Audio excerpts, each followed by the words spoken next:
بسم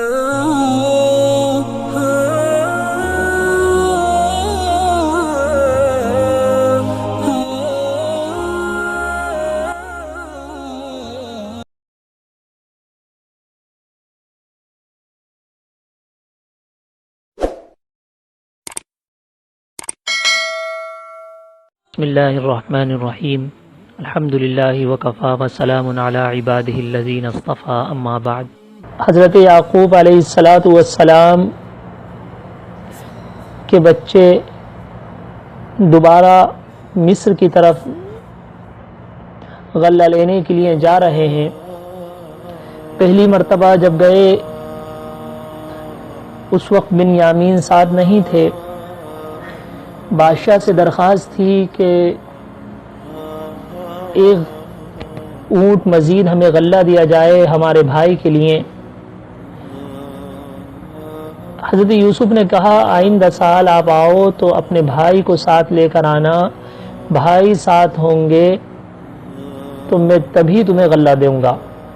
یہ دوسری مرتبہ کا جو سفر تھا یہ بنیامین کے ساتھ تھا، گویا کہ پہلی مرتبہ کا سفر 10 بھائیوں کا تھا، یہ دوسری مرتبہ کا سفر 11 بھائیوں کا تھا۔ اسی سفر میں والد نے نصیحت کری تھی کہ مصر میں داخل ہو تو الگ الگ دروازوں سے داخل ہونا، ایک ساتھ نہ داخل ہونا۔ آگے ہے آج وَلَمَّا دَخَلُوا عَلَى يُوسُفَ آوَى إِلَيْهِ أَخَاهُ قَالَ إِنِّي أَنَا أَخُوكَ فَلَا تَبْتَئِسْ بِمَا كَانُوا يَعْمَلُونَ۔ یعقوب علیہ السلام نے جب ان کو نصیحت کر دی، بات اچھی طرح سمجھا دی، بھائی گھر والوں سے والد سے جدا ہو گئے، جب وہ لوگ مصر میں داخل ہوئے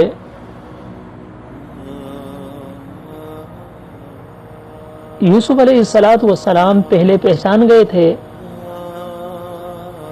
اور یوسف علیہ السلام کو یقین تھا یہ بھائی پھر دوبارہ آئیں گے اور بنیامین کو بھی ساتھ لائیں گے۔ یہ لوگ جب مصر کے اندر داخل ہوئے، گزشتہ کی طرح حضرت یوسف علیہ السلام نے اس مرتبہ بھی ان کا اکرام، ان کی مہمان نوازی، تمام چیزیں کی جیسا کہ پچھلے سفر میں ان کے ساتھ کی تھی۔ اللہ تعالیٰ ارشاد فرماتا ہے جب یہ لوگ یوسف کے پاس پہنچے تو انہوں نے اپنے سگے بھائی بنیامین کو اپنے پاس خاص جگہ دی۔ مفسرین فرماتے ہیں حضرت یوسف علیہ السلام نے بھائیوں کے لیے کمروں کا انتظام کیا۔ ہر 2 بھائی کو ایک کمرہ دیا گیا، ہر 2 بھائی ایک کمرے کے اندر ان کو ٹھہرایا گیا، وہاں ان کو ہر طرح کی سہولت، رہائش کے انتظام، ضروری انتظامات، تمام چیزیں وہاں حضرت یوسف علیہ السلام نے اپنے بھائیوں کے لیے تیار کری۔ جب 10 بھائی 2 کر 10 کی جوڑی 5 جوڑیاں تیار ہو گئیں، 5 کمروں میں چلے گئے، اب بنیامین اکیلے بچے۔ بنیامین کو حضرت یوسف علیہ السلام نے اپنے ساتھ اپنے کمرے میں لے گئے، اپنے محل میں رہ گئے، اور پھر وہاں جا کر حضرت یوسف علیہ السلام نے اپنے بارے میں بنیامین کو بتا دیا کہ بنیامین میں یوسف ہوں تمہارا بھائی، اور پوری بات ان کے سامنے رکھ دی، پورا معاملہ جو تھا اپنے بھائی بنیامین کے سامنے رکھ دیا۔ اور بنیامین کو الگ رکھنے کا، بنیامین کو ان بھائیوں سے الگ کرنے کا مقصد ہی یہ تھا کہ یوسف ان پر ظاہر کرنا چاہتے تھے، اب مزید انتظار نہیں چاہتے تھے۔ تو اللہ تعالیٰ ارشاد فرماتے ہیں انہوں نے اپنے بھائی بنیامین کو اپنے پاس خاص جگہ دی، اور قال انی انا اخوک فلا تبتئس بما كانوا يعملون، اور انہیں بتا دیا میں تمہارا بھائی ہوں، لہذا تم ان باتوں پر رنجیدہ نہ ہو جو دوسرے بھائی کرتے ہیں، یعنی جو کچھ انہوں نے ہمارے ساتھ کیا، جو کچھ میرے ساتھ کیا، جو کچھ تکلیفیں تم لوگوں کو وہاں برداشت کرنی پڑی، ان بات پر رنجیدہ مت ہو۔ یوسف علیہ السلام نے اپنا پورا حال اپنے بھائی کے سامنے کھول کر رکھ دیا۔ جب دیکھا کہ بنیامین بہت زیادہ بے چین ہے میرے ان واقعات کو سن کر، جو یوسف علیہ السلام کے حالات جو گزرے ہیں، کس طریقے سے باپ سے جدائیگی ہوئی، جدائیگی کے بعد بھائیوں کا رویہ کیسا رہا، پھر انہوں نے ان کے ساتھ کیا کیا، کس طریقے سے مصر پہنچے اور کیسے کیسے حالات سے ان کو گزرنا پڑا، کتنے سال قید خانے میں انہوں نے گزارے، یہ تمام واقعات جب سنے تو حضرت یوسف علیہ السلام نے فرمایا فَلَا تَبْتَئِسْ بِمَا كَانُوا يَعْمَلُونَ، اے یوسف، اے بنیامین، تم ان باتوں سے جو ہے رنجیدہ نہ ہو۔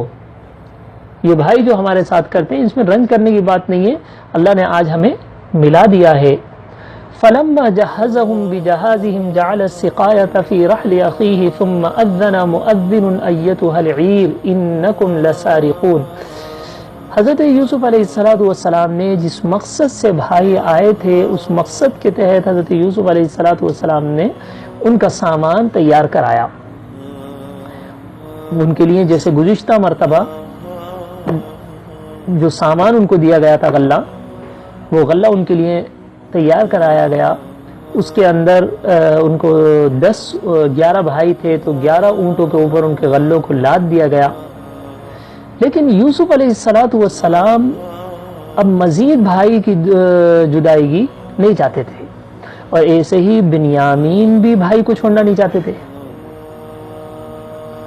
تو حضرت یوسف علیہ السلام اب یہ بھی چاہتے تھے کہ بنیامین کو میں اپنے پاس روک لوں، اور مشیت خداوندی بھی کچھ ایسی ہی تھی کہ بنیامین کو اب اللہ تعالیٰ کو مصر کے اندر ہی روکنا تھا۔ یوسف علیہ السلام اپنے امتحان دے چکے ہیں، یعقوب علیہ السلام کا امتحان ابھی باقی تھا۔ یعقوب علیہ السلام ابھی یوسف کی جدائی کو برداشت کری تھی، ابھی مصلحت خداوندی یہ تھی کہ ابھی یعقوب بنیامین کی بھی جدائیگی ان کو سہنا پڑے گی۔ اللہ تعالیٰ ارشاد فرماتے ہیں فَلَمَّا جَهَّزَهُم بِجَهَازِهِمْ جَعَلَ السِّقَايَةَ فِي رَحْلِ أَخِيهِ، پھر جب یوسف علیہ السلام نے ان کا سامان تیار کر دیا تو پانی پینے کا پیالہ اپنے سگے بھائی کے کجاوے میں رکھ دیا، یعنی جو اپنے بھائی کا سامان تھا، جو غلہ تھا بنیامین کا، جو سواری تھی، ان کا جو سامان تھا، اپنا خاص کٹورا یا خاص ان کا ناپ جو تھا، اس کو بنیامین کے اس میں چھپا دیا۔ ثم اذن مؤذن ایتها العیر انکم لسارقون، پھر ایک منادی، ایک پکارنے والے سے پکارا، ایک آواز دینے والے سے، ایک ندا لگانے والے سے ندا لگوائی کہ اے قافلے والو، انکم لسارقون، تم چور ہو، ہمارا ایسا پیالہ کھو چکا ہے، پیالہ ہمارا کھو گیا ہے، اور ہمیں شک ہے کہ پیالہ کہیں ایسا تو نہیں کہ تم لوگوں نے چرایا ہو۔ اب ذہن میں یہ بات آتی ہے کہ حضرت یوسف علیہ السلام نے ایسا کیوں کیا؟ کسی کے اوپر اس طرح کے الزام بظاہر انسان کو یہ لگتا ہے کہ یہ بہت خراب بات ہے اور یقینی چیز ہے۔ اس کے 2 جواب علماء نے دیے ہیں۔ نمبر 1، پہلی چیز تو یہ ہے یوسف علیہ السلام نے جو کچھ کیا ہے یہ اللہ رب العزت کے حکم سے کیا ہے، اور انسان نہیں جانتا کہ اللہ رب العزت کی ہر چیز کے اندر کچھ نہ کچھ مصلحت ضرور ہوتی ہے، اور نبی اللہ کے حکم کے بغیر نہیں کر سکتا۔ اسی آیت، اسی صورت کے اسی رکوع کے اندر آگے چل کر آ رہا ہے، اللہ فرماتے ہیں کہ یہ تمام تدبیریں یوسف سے ہم نے کروائیں، تو یہ اللہ کے حکم سے یوسف علیہ السلام نے کری۔ دوسری چیز، یوسف علیہ السلام نے یہ نہیں کہا تھا کہ وہ چور ہے، بلکہ یوسف علیہ السلام نے جس بندے کو یا جن لوگوں کو متعین کیا تھا، ان لوگوں نے یوسف علیہ السلام کے بھائیوں کی طرف چوری کا الزام لگایا، بلکہ یوسف علیہ السلام نے تو یہ کہا تھا کہ یہ بنیامین کے سامان کے اندر یہ رکھ دیا جائے، لیکن یہ منادی دینے والے نے آواز لگائی کہ یا ثم اذن مؤذن ایتها العیر، اے قافلے والو انکم لسارقون، تم چور ہو۔ قالوا اقبلوا علیہم ماذا تفقدون، جب بھائیوں نے سنا تو ان کی طرف مڑ کر پوچھا ماذا تفقدون، کیا چیز ہے جو تم سے گم ہو گئی، یعنی کس چیز کے بارے میں تم فکر مند ہو، تمہاری کیا چیز کھو گئی ہے، کس چیز کے تعلق سے تم ہمارے اوپر چوری کا الزام لگا رہے ہو۔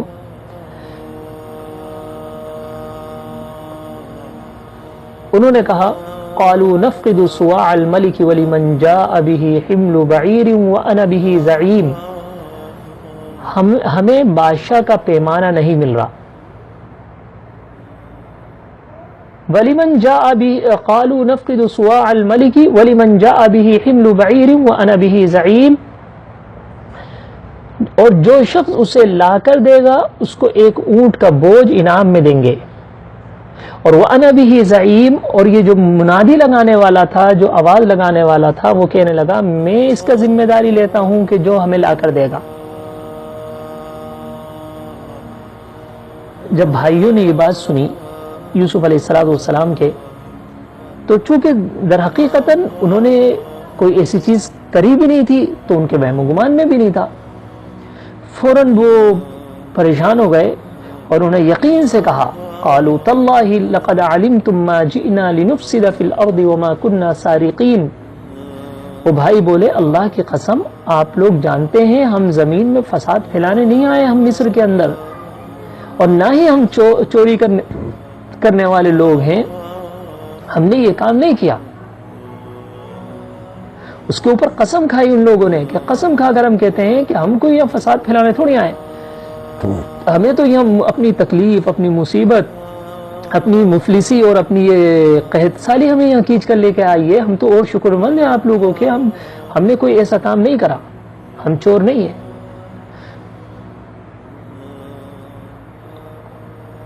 اس بندے نے کہا یا ان لوگوں نے کہا قالوا فما جزاؤه ان کنتم صادقین، اگر تم لوگ جھوٹے ثابت ہوئے تو اس کی کیا سزا ہوگی؟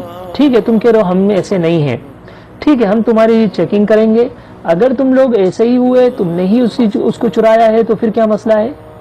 تو فوراً بھائیوں نے کہا قالوا جزاؤه من وجد في رحله فهو جزاؤه كذلك نجزي الظالمین، انہوں نے کہا اس کی سزا یہ ہے کہ جس کے سامان میں سے وہ پیالہ مل جائے وہ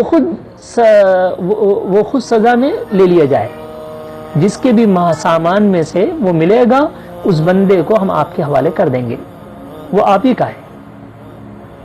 علماء فرماتے ہیں حضرت یعقوب علیہ السلام کی شریعت کے اندر چور کوئی کسی چیز کو چراتا تھا تو اس کی سزا یہی تھی کہ جب وہ چیز ملتی تھی تو وہ چور اس کے حوالے کر دیا جاتا تھا۔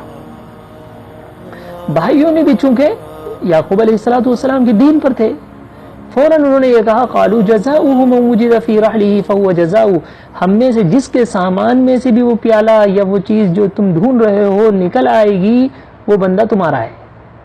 كذلك نجزي الظالمین، اور جو لوگ ظلم کرتے ہیں ہم ان کو ایسی ہی سزا دیا کرتے ہیں۔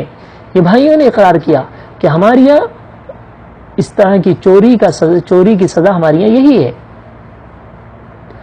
فبدأ بأوعيتهم قبل وعاء أخيه ثم استخرجها من وعاء أخيه، بہرحال اب ان کے بھائیوں کی چیکنگ شروع کری، اور جو شروع کری وہ بھی کہاں سے شروع کری؟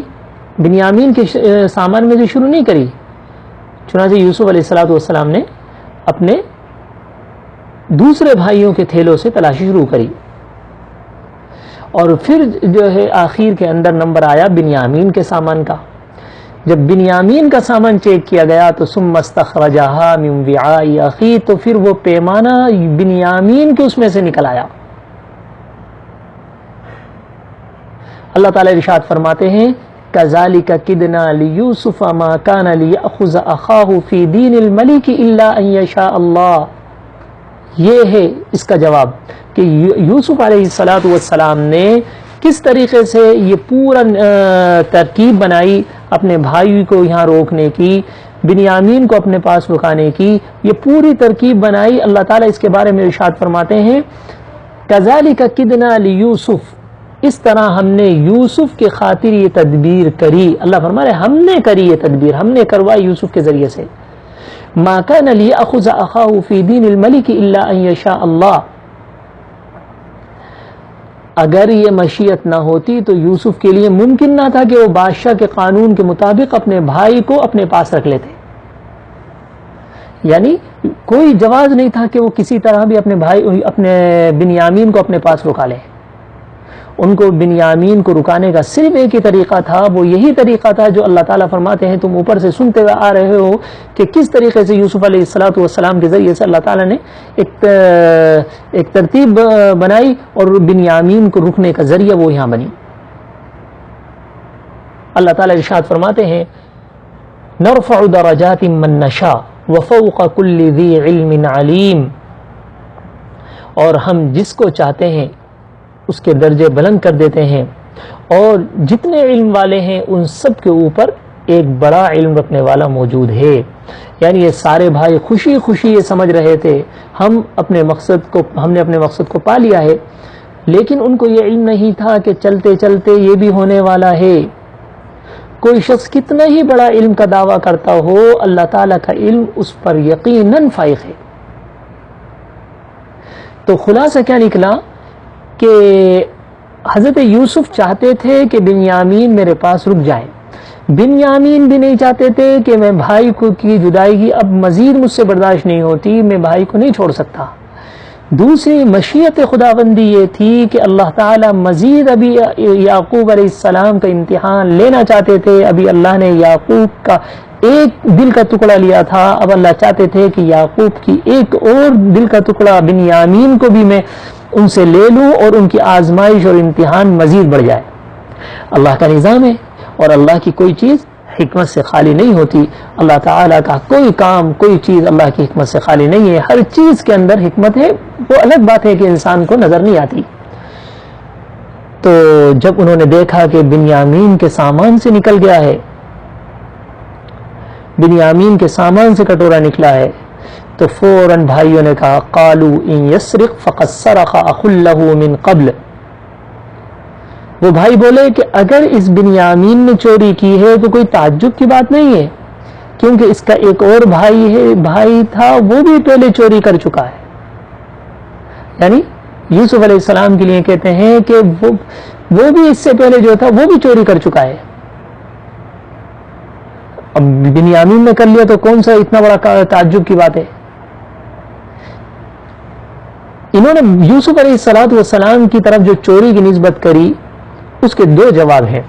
نمبر ایک، یوسف علیہ السلام کی طرف یہ ایک بہتان تھا بھائیوں کا چوری کے نام پر، اپنے اس گناہ کو جو انہوں نے کیا تھا مزید اس کو کہہ کر اپنے جرم میں اور اضافہ کیا۔ نمبر دو، علماء نے لکھا ہے کہ ایک واقعہ لکھا ہے، یوسف علیہ السلام چھوٹی سی عمر تھے، والدہ دنیا سے چلی گئی۔ اب ظاہر سی بات ہے والدہ چلے گئی کون پالے، تو یوسف علیہ السلام کی پھپھی نے ان کی پرورش کری، اور ان کو یوسف علیہ السلام سے اتنی محبت اس لیے آتا ہے کہ جس نے یوسف سے محبت کری ہے وہ سخت آزمائشوں میں مبتلا ہوا ہے۔ تو پھپھی کو بہت محبت یوسف علیہ السلام سے۔ اب یوسف علیہ السلام جب اس عمر میں تھے جب ان کو کسی عورت کی ضرورت تھی، کوئی ان کو ماں کی محبت دیتا، ماں کی شفقت ان کو دیتا، وہ پھپھی نے ان کو دی۔ اب جب بڑے ہوئے یعقوب چاہتے تھے کہ یوسف آ جائے، یوسف اب میرے پاس رہنے لگے، پھپھی نہیں چاہتی تھی کہ یوسف کسی بھی طریقے سے میرے پاس سے جائے، تو انہوں نے کیا کرا کہ ایک اپنا پٹا تھا جو باندھا جاتا ہے وہ یوسف علیہ السلام کے سامان میں چھپا دیا۔ اب اس کی تلاش شروع ہوئی کہ پٹا غائب ہو گیا گھر سے، جب ڈھونڈا گیا تو یوسف کے سامان میں سے وہ نکلا، تو پھپھی نے جب دینے کا وقت آیا تو انہوں نے کہا کہ یوسف نے میرا سامان چرایا تھا، لہٰذا اب یوسف میرا حقدار ہے، یوسف کو اب میں رکھوں گی ہماری شریعت کے اعتبار سے، یعنی چور جس کا مال چراتا ہے وہ چور اسی کا ہوتا ہے. تو گویا کہ یہ ہیلا کر کر انہوں نے یوسف کو اپنے پاس رکھ لیا. تو بھائیوں کا چور جو کہ نا یوسف علیہ الصلوۃ والسلام کو جو چوری کی نسبت یوسف علیہ السلام کی طرف کر رہے ہیں اسی طرف نسبت کر رہے ہیں کہ یوسف نے بھی بچپنی میں چوری کی تھی. تو اب اگر بنیامین کر رہے ہیں تو اس میں کون سے تعجب کی بات ہے؟ قالوا ان يسرق فقد سرق اخ له من قبل. بہرحال وہ بھائی بولے اگر اس بنیامین نے چوری کی ہے تو کچھ تعجب نہیں کیونکہ اس کا بھائی اس سے پہلے چوری کر چکا ہے. یوسف علیہ الصلوۃ والسلام نے جب یہ بات سنی، یوسف علیہ السلام وہیں کھڑے ہیں دیکھ رہے نظارے کو، تو فَأَسَرَّهَا يُوسُفُ فِي نَفْسِهِ وَلَمْ يُبْدِهَا لَهُمْ. یوسف علیہ الصلوۃ والسلام نے جب ان کی یہ بات سنی، ان پر ظاہر کیے بغیر دل ہی میں یوسف علیہ الصلوۃ والسلام نے کہا قَالَ أَنْتُمْ شَرٌّ مَكَانًا، تو تم اس معاملے میں کہیں زیادہ برے ہو. تم اب بھی یوسف کا پیچھا نہیں چھوڑ رہے، اب بھی تم میرا پیچھا نہیں چھوڑ رہے، تم بہت برے ہو. قال انتم شر مکانا واللہ اعلم بما تصفون. اور جو تم بیان کر رہے ہو اللہ اس کی حقیقت کو خوب جانتا ہے کہ میں نے کبھی بھی کوئی ایسا کام نہیں کیا. قالوا یا ایھا العزیز ان له ابا شیخا کبیرا فخذ احدنا مکانہ انا نراک من المحسنین. اب جب بھائیوں نے یہ ماجرا دیکھا کہ بنیامین کے سامان سے نکل چکا ہے، اب بنیامین کو حوالے کرنا ہے، بنیامین کو انہوں نے حوالے کر دیا. اب بھائی ایک طرف ہو کر اب مشورہ کرتے ہیں کہ یہ بتاؤ کہ اب والد صاحب کو جا کر کیا کہنا ہے. پہلے ہم والد سے یوسف لے کے آئے تو ہم نے والد کو یوسف نہیں دیا بلکہ والد صاحب کے سامنے جا کر کہہ دیا کہ بھیڑیا کھا گیا. والد صاحب ہمارے اوپر یقین نہیں کرتے تھے، بھروسہ نہیں کرتے تھے، پھر ہم نے بہت زیادہ والد صاحب کو اعتماد میں لیا اور اعتماد میں لے کر ہم بنیامین کو اپنے ساتھ لے کر آئے، اور اب بنیامین کے ساتھ بھی ہمارا یہی معاملہ ہوا. اب ہم والد صاحب کو جا کر کیا چہرہ دکھائیں گے، کیا منہ دکھائیں گے والد صاحب کو، کیا کہیں گے ہم ان کے سامنے جا کر. اب وہ شرمندگی محسوس کر رہے ہیں، اپنے آپ کو بہت زیادہ گرا ہوا محسوس کر رہے ہیں. اب کیا کریں، کیسے جا کر والد صاحب کو ہم سمجھائیں گے. اب ان بھائیوں نے مشورہ کیا، واپس عزیز مصر وزیر خزانہ حضرت یوسف علیہ السلام کے پاس آتے ہیں. یہ بھائی پہچان نہیں رہے کون ہے یہ، اور آ کر کہتے ہیں یا ایھا العزیز. وہ کہنے لگے اے عزیز ان له ابا شیخا کبیرا فخذ احدنا مکانا. اس کا ایک بہت بوڑھا باپ ہے، آپ اللہ کے لیے اس کو چھوڑ دیجئے. اس کا جو باپ ہے وہ اب مزید تکلیف برداشت نہیں کر سکتا. فخذ احدنا مکانا، اس کی جگہ آپ ہم میں سے کسی ایک کو اپنے پاس رکھ لیجئے. بنیامین کو چھوڑ دیجئے، بنیامین کے بدلے میں ہم میں سے کسی کو اپنے پاس رکھ لیجئے، لیکن اللہ کے لیے بنیامین کو چھوڑ دیجئے، اس لیے کہ ان کے باپ یعقوب اب برداشت نہیں کر پائیں گے. وہ پہلے ہی یوسف کی پریشانی اور یوسف کی جدائیگی کا حال ان کا یہ ہے، رو رو کر ان کی بینائی جا چکی ہے، وہ اپنے آپ کو کمزور کر چکے ہیں، ان کا حال یہ ہو چکا ہے. اب مزید ان سے یہ تکلیف جب سنیں گے تو یہ تکلیف کیسے وہ برداشت کریں گے. لہٰذا اب آپ فخذ احدنا مکانا، ان کو تو چھوڑ دیجئے، ان کے بدلے میں آپ ہم میں سے کسی ایک 10 بھائیوں میں سے جس کو چاہے آپ اپنے پاس رکھ لیجئے. انا نراک من المحسنین. اور ساتھ ساتھ یہ بھی کہتے ہیں ہم آپ کو ان لوگوں میں سے سمجھتے ہیں جو احسان کیا کرتے ہیں. چونکہ ہم دیکھ رہے ہیں، ہم پچھلی مرتبہ بھی آئے، کیسا احسان آپ نے ہمارے ساتھ کیا. آپ نے بہترین ہمارے لیے یہاں رہنے کا انتظام، ہمیں یہاں کھلایا پلایا، ہمیں آپ نے یہاں اچھا رکھا، پھر ہمیں مزید یہ کہ ہمیں غلہ عطا کیا، اور پھر ہماری پونجیاں بھی ہمارے غلے میں واپس آپ نے لوٹا دی. ہم پھر دوبارہ آپ کے پاس آئے ہیں، پھر آپ ہمیں دوبارہ عطا کر رہے ہیں.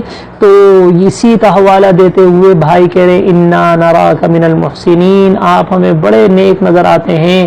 آپ کے اوپر آپ کا ایک اور احسان ہمارے اوپر ہوگا، آپ بنیامین کو چھوڑ دیجئے، بنیامین کے بدلے میں آپ ہم میں سے کسی ایک کو لے لیجئے، ہمارے اوپر احسان کر دیجئے. یوسف علیہ الصلوۃ والسلام نے سنا تو فوراً فرمایا معاذ اللہ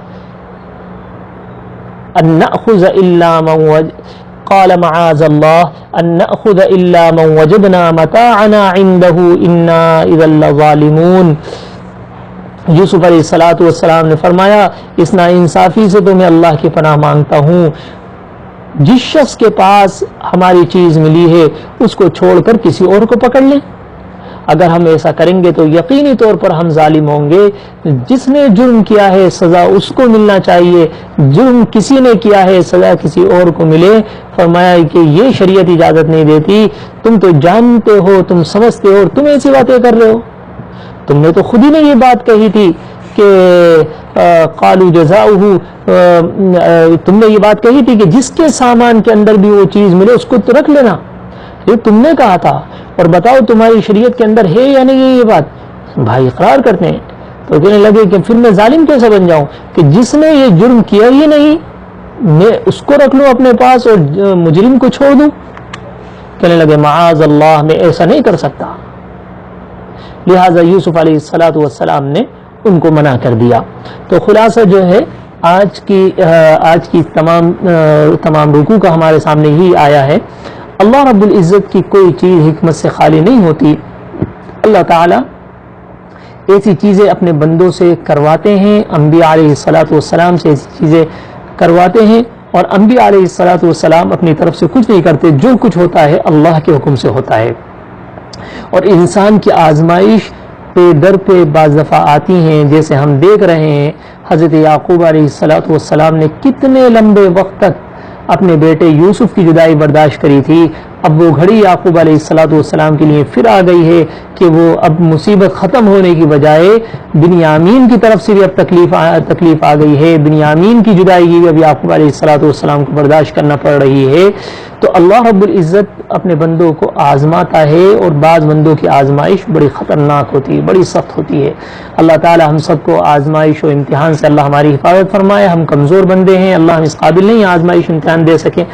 اگر ہمارے مقدر میں آزمائش ہو تو اللہ اپنے کرم سے عافیت سے ہمیں ان آزمائشوں سے باہر نکالے. انسان کو دعا اللہ سے عافیت کی کرتے رہنا چاہیے.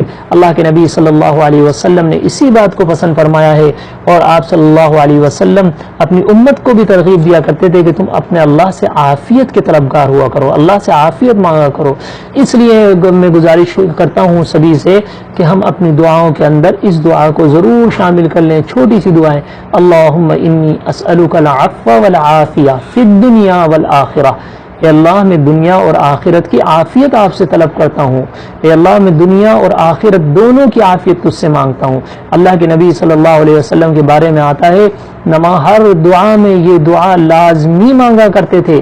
صحابہ فرماتے ہیں کہ کوئی دعا اس دعا سے خالی نہیں ہوا کرتی تھی جس میں آپ صلی اللہ علیہ وسلم یہ نہ کہتے ہوں ربنا آتنا فی الدنیا حسنہ وفی الآخرۃ حسنہ.